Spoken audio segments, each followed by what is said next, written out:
I had a question to you, and I want your advice. Every time I work working in the community, many of the Democrats said, how that you can help me to, they said in 2008 that the Democrat had the opportunity to pass a to give the reform for the immigration, and they didn't. Then a lot of them said, how do we believe, because it's very easy to say, oh, it's the Republican who don't want that to happen. But they said at that time, they had the opportunity to get it, and they didn't. Then many of them saying, why to continue vote for the Democrat? Because when we need them, they're not there for us. And my second question to you is, how we can engage the youth? I believe the Democrats need to invest more into the little local politics, like Senator Grace Diaz, myself, Harold Met, because when you invest in us, State Senator Grace Diaz, when you invest in us, we are the one who do the groundwork for you, for Congressman David Cicilline, and for others. Then my thing is, I really believe that they need to have some change into the Democrat Party to engage youth to come into the party. I don't see that happen. I was in the breakfast of Senator Reid, and it wasn't that many youth in there. If you really look around in that breakfast, it looked like an elderly breakfast. Then I think we need except to for you and change. Exactly, except for me. But no, I think we need to change that, and we need to work more to find the youth to get engaged in our party, the people to continue to believe in what we're saying we're doing, because we're saying, yes, we're going to do the immigration, but then when we have the opportunity, we don't do it. Then I think we need that to change, and I want your advice to see how I can talk to people when they throw us to my face and say, oh yeah, why to vote for you? See, you guys not doing what they're saying to us. You're working so hard to get immigration done, but then when that happened, nothing happened. Two questions separately. One is how do we engage youth, and the other is what happened on immigration. I think Trump is engaging youth, so that's a good start. We need to make sure that when they come to us, we have things for them to do, that we're reaching them at their level and on the media that they want to engage on, and that they're hearing from us on the issues that they care about. And I think we're in reasonably good shape, except maybe on the social media. We haven't caught up as much on the social media in our generation as my kids' generation.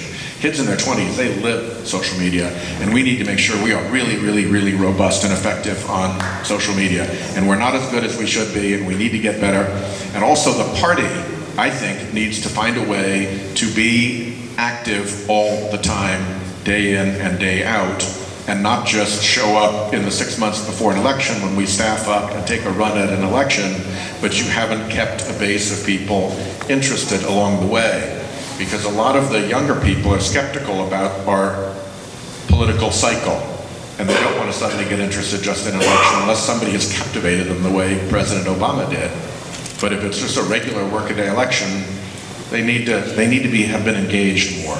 So that's a problem we need to solve. You're really exactly right to point it out, and engaging at the local level is incredibly important to bringing people on and engaging them.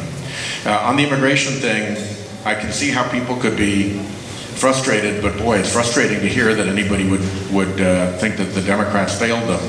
We tried so hard. We got that bill through the Senate. We made it bipartisan. We worked so hard in my Judiciary Committee to get it going. It passed the Senate with 78 votes, I want to say. It was a big bipartisan bill in the Senate. And then what happened was it went over to the House. And in the House, you have that crazy Freedom Caucus, which has a hatred of immigrants that is astounding. And then you also have Republicans who are business Republicans who come from areas that have strong Latino constituencies. And to to put that bill before them would have set Republican against Republican.